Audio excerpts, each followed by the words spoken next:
All right. So on Twitter, Instagram, I've read this post a few times. I've even seen it on a comment section of other people's videos on YouTube recently.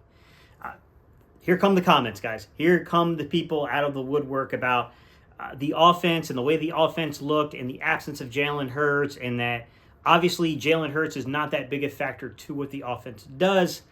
Listen, I'm not going to sit here and argue with people who will never be reasoned with. It's pointless. But what I will do for some of you guys who are wondering a little bit about the specifics of where the similarities lied, even when you subtracted the quarterback, you know what I mean? And where there were differences because you subtracted the quarterback. We're going to go into the first drive. I'm going to show you Jalen Hurts' game against Pittsburgh. I'm going to show you Tanner McKee's game against the Giants. I'm going to talk about kind of structurally what they did, where there were clear similarities. And clearly it's going to be Kellen's system no matter who the quarterback is. It's just an absolutely ridiculous take that people put out there at times. But I'll also tell you like where the differences are because you are coaching two very distinctly different quarterbacks. Two guys that have very distinctly different footwork. Two guys that are just structurally different in terms of their height and their size. Their ability to make plays off schedule. Things like that, like those differences. All right, y'all, without further ado, let's go ahead. Let's open up the playbook and let's talk about the first 6 plays known as the first drive of the Eagles and Pittsburgh game with Jalen Hurts. Under center, but not under center. Just, what we mean theoretically by that comment. And let's get into it. The first thing you're going to see, guys, is empty sets here with Jalen Hurts. And what you have to ask the question you have to ask yourself is why do they go empty set with Jalen Hurts? Like when Kellen's looking at this, right? Structurally speaking, you have Jalen Hurts as your quarterback. Why go empty set here? Like what does Jalen give you that other quarterbacks may or may not give you that are on the Philadelphia Eagles roster? Other quarterbacks that potentially you've worked with in the past that are similar, or other quarterbacks you worked in the past that are different? Like, why put this together? And the very first thing you could say is like the quarterback draw is not out of play here, right? Like Jalen being a runner out of an empty back set, that is not out of the question here. Like you can absolutely do some stuff where you pull a guard, you pull a tackle, you pull your center, you pull a guard. You can do some gap stuff where you do like a kind of a quarterback draw-esque type play, and you out-leverage the defense, right? Especially if you have them spread out of the box. So, that's the first thing you have to kind of like recognize where Jalen Hurts has a special attribute that other players that Kellen has or hasn't worked with may or may not have. And like that's the first thing is like when I look at, what's on the Eagles roster, you have Jalen Hurts, right? Then you have Kenny Pickett and you have Tanner McKee. Jalen Hurts is very different in that regard, right? I'm not saying that Jalen Hurts is Lamar Jackson. I'm not saying that he's Justin Fields. I'm not saying he's that type of runner. I definitely think he's more in the category of the Josh Allen type runners, right? I think he's more of a power runner, to be quite honest, from the quarterback position. But nonetheless, structurally speaking, from the system, there's a reason why they're going spread here, okay? To me, that's a no-brainer, why they're going spread and why they're doing this. Now, the things I will tell you that are structurally similar, where you have a different framework per se, right? Like the thing you're looking at looks different, but the route combinations aren't really different. It's still Kellen's system is look at the underneath playing stuff and like what's happening here. Look at where they're trying to leverage things, right? Look at where they're attacking, where they attack the seam there, okay? You guys get what I'm saying? Like if I showed you this play and I take you to the Week 18 game and I show you different, it's going to look different, right? Because we're going to get under center, tight to formation. If I remember correctly, it's a tight to formation play. It's where they boot. They do a boot with, Tanner McKee. Look where the ball placement's going. Look where Like, look who's being thrown the football. Look at it. Look at it from the concept of the route concepts, okay? The eye candy's different, no doubt about it. Structurally speaking, the play, it's Kellen's system. Like, it's just being run differently because of the strength of the quarterback. And we'll get into that, right? Like, going back to that play against the Giants, Tanner McKee under center. The first 2 plays, if I remember correctly, were under center for Tanner McKee in that game. Like, what about Tanner McKee makes that, like, why Kellen wants to build the offense there, right? Why when Tanner McKee's in the game do we see, like, right off the jump, 2 plays that are structured from under center looks, okay? Both plays, honestly, going to the tight ends as well, too, right? First thing you got to look at here is you got a 6'4", 6'5" guys at tight end, and you got a 6'6" quarterback out there, right? So, there's going to be structurally from the size of the player something that he can offer that other people can't. Now, to be fair, when you normally work with rollouts are one of the ways in which you can take a guy that's 6'1", 6'2", which for the average height of Americans, it's a fairly tall individual. But you can take that guy that maybe in terms of quarterbacks is maybe an inch or two shorter than what most organizations are looking for when they're looking for that guy to lead the huddle. You can roll them out, and that kind of does negate some of the issues from a sightline perspective. I'm going to tell you, as a guy who is shorter and played quarterback, sometimes the sightline thing is legitimate, and sometimes people are taking it way out of context. In my opinion, no matter what your height is, unless like we're dealing with like a 6'9" guy and you're 5'3", like as long as you stay in the lane of the pocket, if you're not dovetailing the pocket, right? If you're staying where you're supposed to be with your footwork and your pocket presence, your line of sight should not really be an issue unless you have something that's maybe like a shorter developing play to where perhaps, that issue, because you're not looking downfield, you're looking for what's directly within, 5 to 6 yards of you, could be affected. Most plays, it's not really an issue, to be quite honest, if you do things correctly, right? That's a big component to this, all right? The other side to this, when we talk about quarterback play and like what could be some of the discerning differences here. I mean, straightforward, footwork is not harder. It's not easier per se. For some guys, it's harder to do footwork under center. For some guys, it may be harder to do footwork from the shotgun position or pistol position. Like, you're talking about different depth. You're talking about different requirements for the footwork. You're talking about pretty much, if you're in pistol, different alignment from the running back. Now you got a guy that's like a yard and a half behind you. You could trip you up if the timing is off on the play. You get tripped up with your footwork there because of that. So, I mean, like, it's different. I'm not going to say that it's necessarily harder or easier either way. I think it just depends upon the player. I think it depends upon your stride, how long your stride is, that stride length. All those things I think kind of come into play.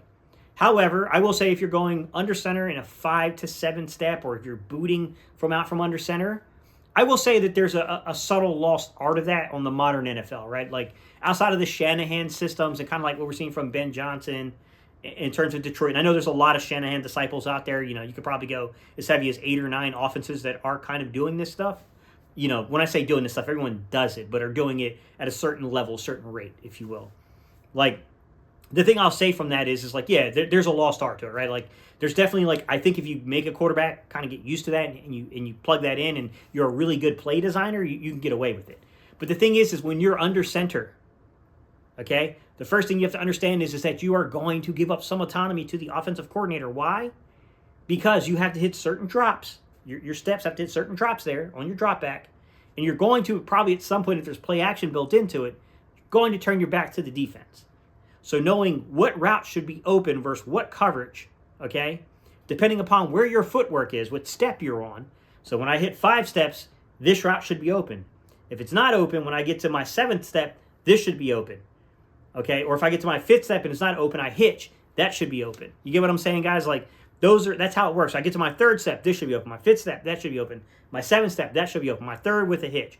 My 5th with a hitch. My 7th with a hitch, okay? All those things, right? There's a progression that is very much led by the coordinator. So I'm not saying that every guy that runs a West Coast system and every guy that works under center is completely controlled, right? There's definitely some, there's definitely like a difference between player. Like, obviously some coordinators, some coaches, and some quarterbacks are going to have different relationships with each other in terms of like the trust and how much autonomy you give a set individual, okay? Like, obviously Patrick Mahomes, while he's in a West Coast system, because he does play so much off structure, like there's going to be some trust there, right? Like, he's going to have some autonomy at the line of scrimmage that maybe other guys who are younger inside of West Coast systems are not going to receive per se. With that said, what I'm going to say is like, look, Tanner McKee clearly has footwork that he's comfortable with that maybe Jalen isn't quite as comfortable with. And we know that because during the course of this season, right, Jalen has progressed in how much he's being played under center. If you guys remember, early on, we didn't really see it too often. When we did see it, it was predominantly through the run game. And then all of a sudden, we started seeing Jalen making a couple throws from under center. And now it's kind of expanded to where it's like, okay, like there's probably a good, in a game, you can probably pull out a good 3 to 6 instances per game to where you're getting an under center throw from Jalen Hurts, which is a major uptick, guys, from where he was underneath previous regimes and previous coaches, okay? So, like, right away, you can see this kind of shotgun versus under center thing. The route concepts and stuff, in my opinion, they're not drastically different here, but nonetheless, like, the eye candy to it, right? What you're capitalizing upon what your quarterback can do, right? So you got, empty set shotgun versus, kind of tight to formation, or even if it's not tight to formation, 12 personnel, if you will, inline tight ends or a winged inline tight end, and a quarterback under center, like the eye candy aspect of this offense looks very different, right? Between those two looks like very different offenses.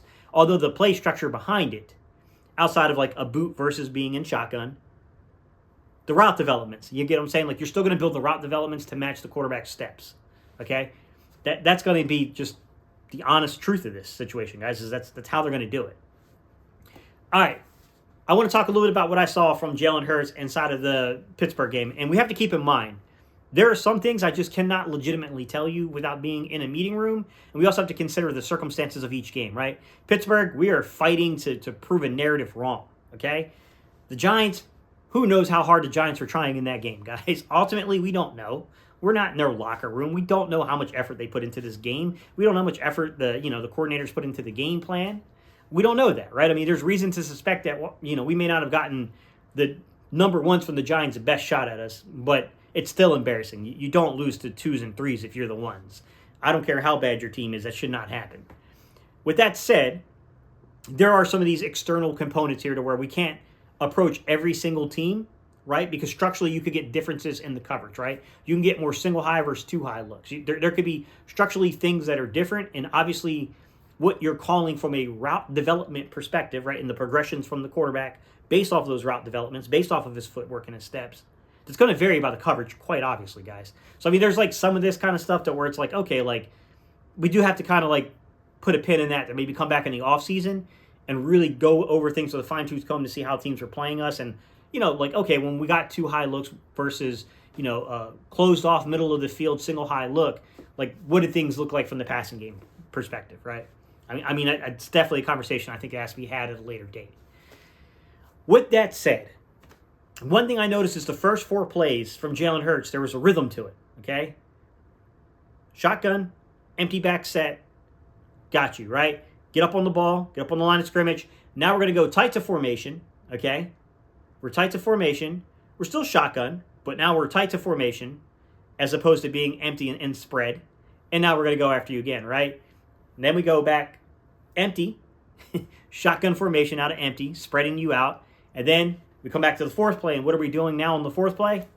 We're going once again back to a tight formation with, looks like to me as if when we're going tight to formation, they're playing either 12 personnel or they're just bringing in 11 personnel tight to the line of scrimmage. You're getting this ebb and flow for the first 4 plays. You don't really get a deviation, a break from all this stuff until you get to the 5th play where there's something different about the structure of that, the scheme here. And I think the one thing that has to be brought up is when you get to the 5th play, you're not in the red zone technically. Technically, anything inside the 20 is the red zone. We're just outside the 20.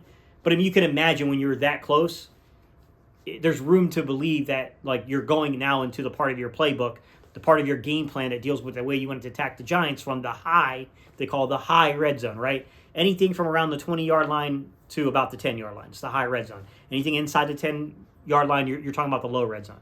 And even inside of the low red zone, when you get into that discussion, guys, there's the low red zone, which is anything inside the 10, and there's the low red zone, which is anything inside the 5-yard line, right? You're talking about completely different play structures, play calls, the formations you're going to utilize, the defenses you're going to see in those situations. You got a lot of, things that could definitely throw like a variable in there that maybe it's going to, depending on the variable you see, is going to depend upon the look you give the defense, pretty much.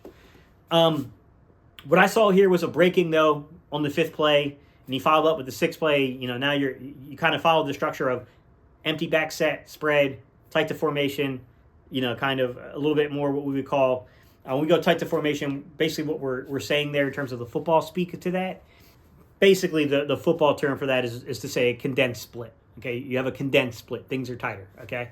When you do that. You see that ebb and flow, right? Empty, condensed, empty, condensed. Now we're in close to the red zone, and now we have the switch up, right? So it's hard to say, like, game plan-wise when you get kicked out of your game plan, but we can see that there is a difference with Jalen Hurts in terms of the way that they wanted to approach it structurally compared to what we saw from the way that the Philadelphia Eagles actually approached the situation with Tanner McKee, which was under center, condensed sets, tight to formation kind of things, right? And then under center, kind of spread it, receivers. It's not really spread. It's not the right word for it. It's just not condensed, okay? You're in a normal alignment there, okay, to basically pistol looks in the shotgun. with Tanner McKee. And you're looking at those 4 plays in sequence, and you kind of see like under center, pistol, pistol. And that's the differences in like what they're looking at here in terms of how they want to attack given the quarterback. To me, it's an interesting conversation because like I think Tanner McKee has value. I think Tanner McKee could be a really good backup in this system. I technically prefer a backup that would resemble Jalen Hurts more, but if you can't find a guy that has the kind of talent to affect the defense, all this stuff is about affecting defenses, and that's what keeps getting lost in these freaking conversations. We are simply talking about the way that a guy under center, we're talking about we say under center guys, we don't mean literally. We're talking about figuratively. All right? When the guy is playing quarterback, how does, can this person affect the defense, right? With Jalen Hurts, the effect comes through the RPO game, right? The effect comes through what he can do for you in a +1 run situation. The effect comes through like you're trying to put all this together to defend the run while at the same time realizing that even when they go spread and they're spreading you out of the box, you still got to count for Jalen Hurts on like quarterback draws and keeps and counters and all these type of things that can come from that position, right? All those things still come into play there. You're dealing with a Kellen Moore-led offense to where they could go empty, then they all of a sudden now they motion the running back in. Now you're dealing with, okay, you just went from empty sets to now you got basically under shotgun, a 2x2 set look with the running back offset to either left or the right.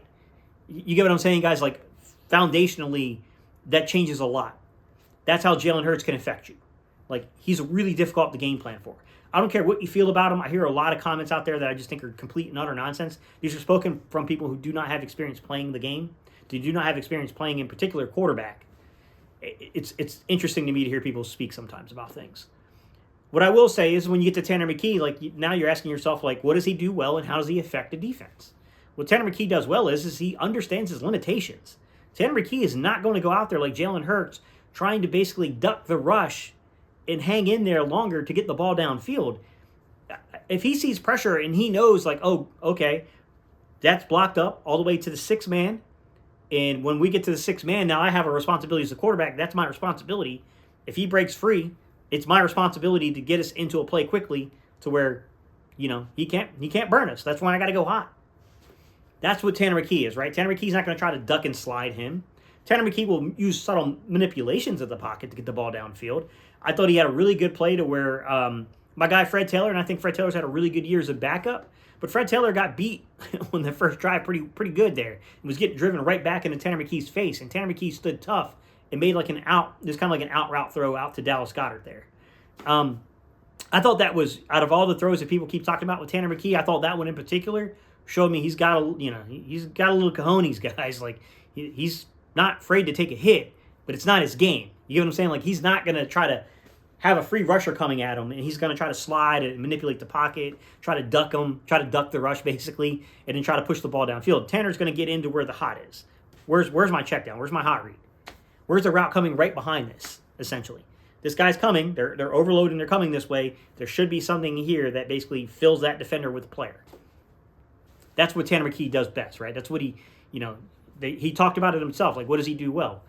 The timing and the rhythm of the offense, right? He can make contested window throws. Like, he doesn't care about how tight the windows are. Like, he can make window throws, and he knows how to tempo your offense, right? I mean, when we talk about tempoing, there's a lot that goes into tempoing, right? There's the receiver's routes matching up and pairing to the quarterback's feet. Of course, that has to do with tempoing. But there's also just tempoing in terms of, like, keeping sure that the offense stays ahead of the sticks. Making sure you don't get put into compromising third down situations. It's also part of that conversation when we talk about tempoing from a larger scale. I don't know, man. I think we got a really good backup. Like I said, I personally would prefer someone in the style of a Jalen Hurts type player that can, he's not quite as good as Jalen Hurts, but you could run your offense around it. But in the absence of having that guy, right? If you're asking me, would you rather have Marcus Mariota, who fits what I'm just talking about, or would I rather have Tanner McKee? I'll take Tanner McKee 10 out of 10 times.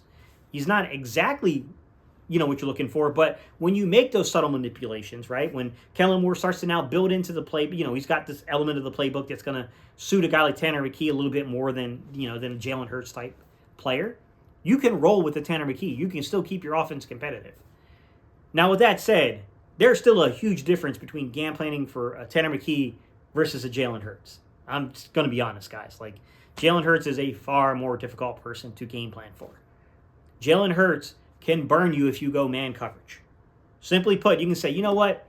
We are going to bring the house and we're going to play man coverage behind it, and you had better get home. Because if you miss, when you bring the blitz against a guy like Jalen Hurts, and all the defensive backs have got their backs to him because they're in man coverage, and it's a 3rd and 14, a 3rd and 15, a 3rd and 16. On the 22 season alone, how many times did we see Jalen Hurts break the backs of defenses playing that style of football? We're going to bring pressure. We're going to play man coverage behind it. And Jalen Hurts on like a 3rd and 14, 3rd and 15 just would absolutely break the defense's back every single time. Jalen Hurts is incredibly difficult to game plan for. That's why you're getting these organizations that are looking for players like that, right? I mean, there's different styles of quarterbacks, right? I mean, there's the Jordan Loves and guys like that, right? Jordan Love, who's our opponent this week, right? Jaden Daniels that's out there in Washington. There's the young man that's playing for Chicago now, and Caleb Williams, okay? Those guys are different, right? They're all very athletically gifted quarterbacks that can hurt you through the run game, but their game is more about subtle manipulations and avoiding pressure, and then if you force them into running, then they'll pick it up on you. But let's just be honest. When you look at Jaden Daniels and Caleb Williams in particular, two guys that do want to be more involved in throwing the ball, right? They don't want to be like having a ton of designed run plays for them. When their offenses were clicking and were doing their best, right? When they started to falter, how did they get themselves out of this situation, guys? Whether it was a planned run or if it was an off-schedule run, Jaden Daniels and Caleb Williams being able to break you down when you bring pressure and it doesn't get home and you don't make the play. Just look at the Eagles game versus Washington the last time, guys. That was the pony to it. It's like you got to maintain your pass rush integrity. You got to maintain the lane integrity. If you don't maintain lane integrity on your pass rush, a guy like a Jaden Daniels and these dudes can break you down, right? To me, anytime you're dealing with a guy that can affect you in this way, which is different from Jalen Hurts, and Jalen Hurts where he can affect you as a +1 runner, on top of playing quarterback responsibilities, it's tough, man. These dudes are really, really tough to defend. They're super tough to defend. They are. Because when you feel like you've got to stop and you're about to get your offense back on the field and you can seize momentum of this game, these are the type of dudes that can break you down on a 3rd and 7+. Right? When it's 3rd and 7 or more yards. And they just easily convert. Whether through a design run or off-scheduled stuff. I don't know, man. I'm excited to see how this game turns out, guys. I think that this is a really good matchup for the Eagles. Look, anything can happen in the playoffs, guys. Every team you play is going to be good.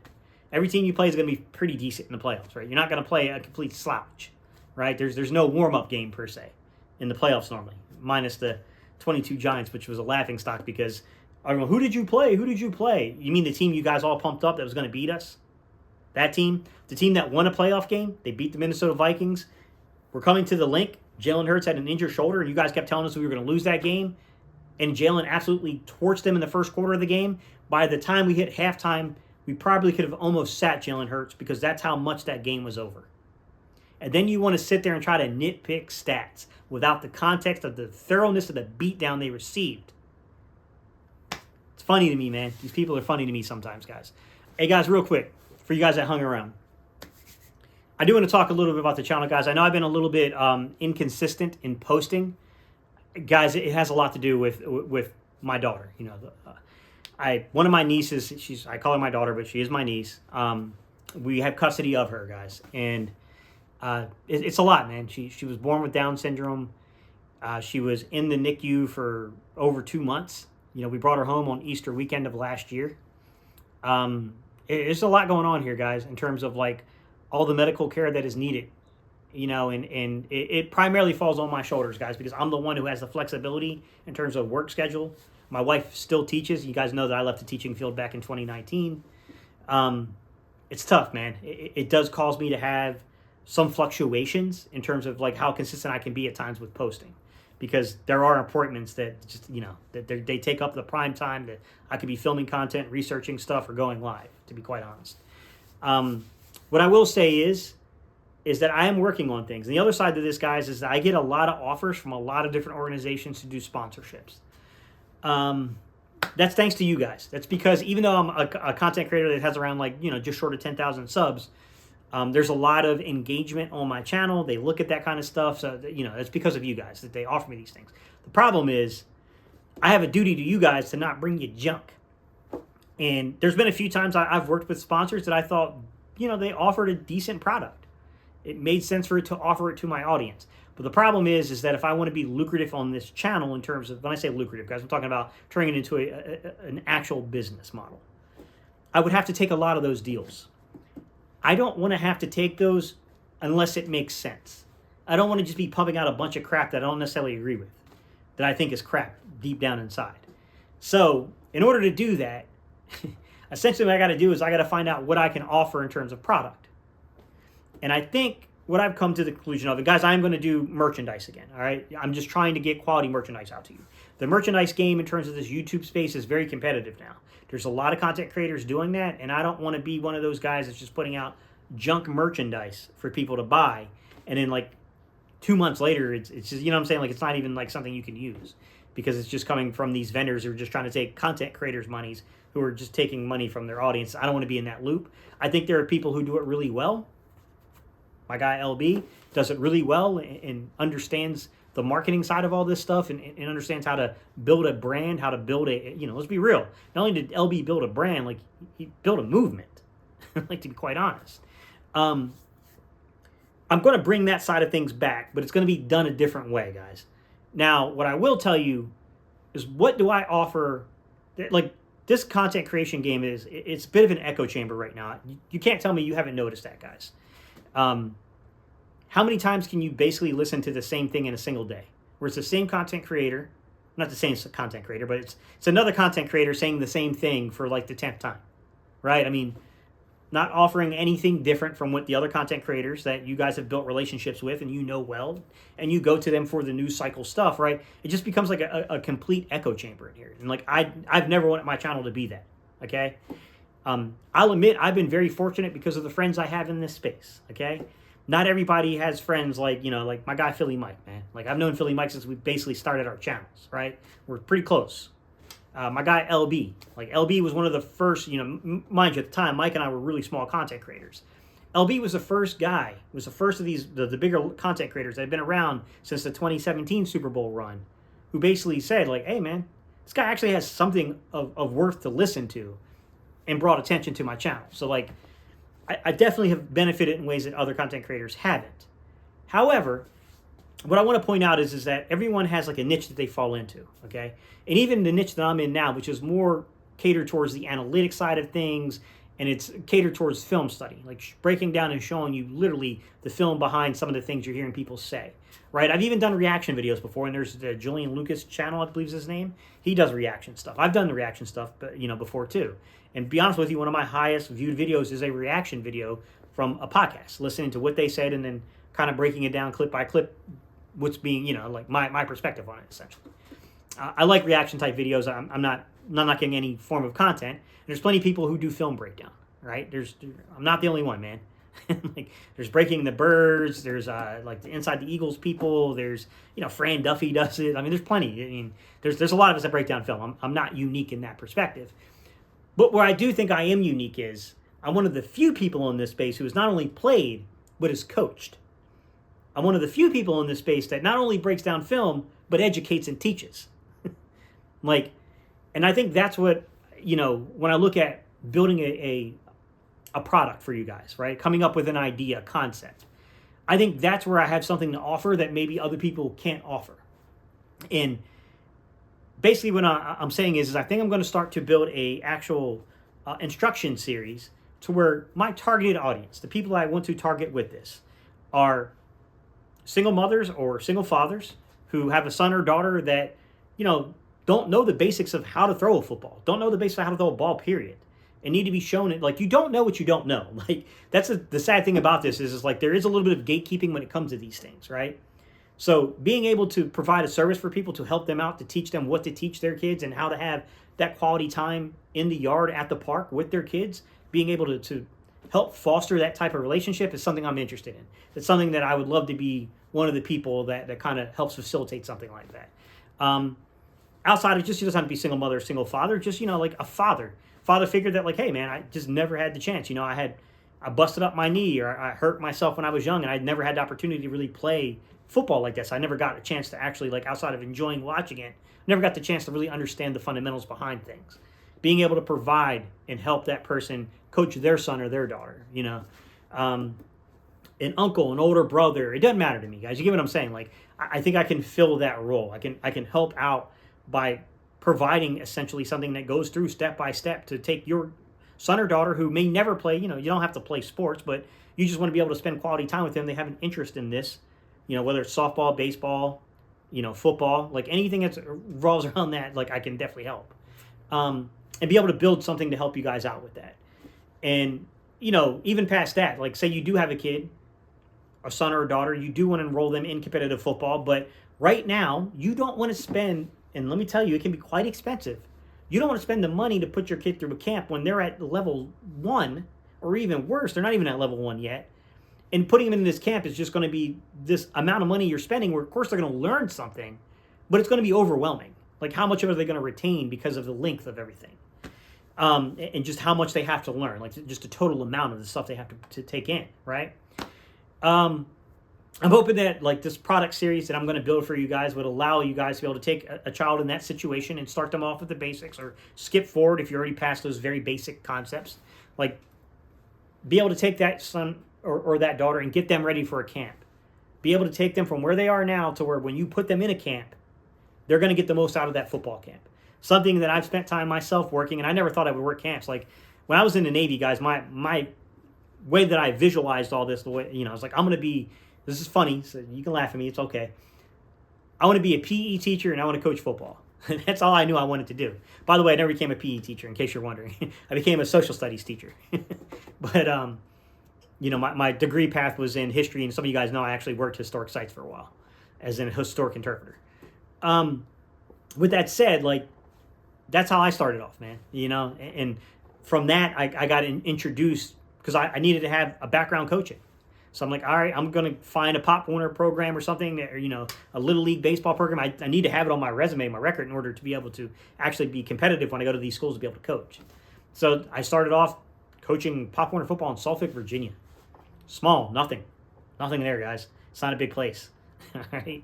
And while I was there, I had someone that was like, look, you should come to this camp and you should work this camp. I mean, we'll be grunts. We were both younger guys that were talking. It was offered to him and he offered it to me.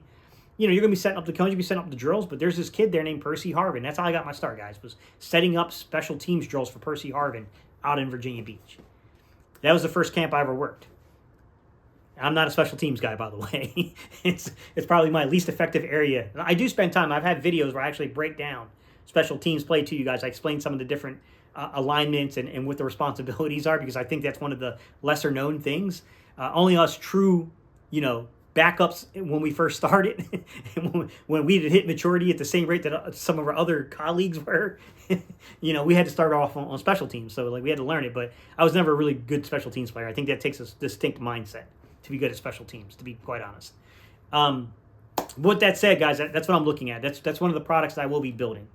I'll let you know as that kind of progresses and it gets close to completion and when it'll be available for you guys. So, all right, I appreciate y'all so much, guys, and I'm finally actually out of here.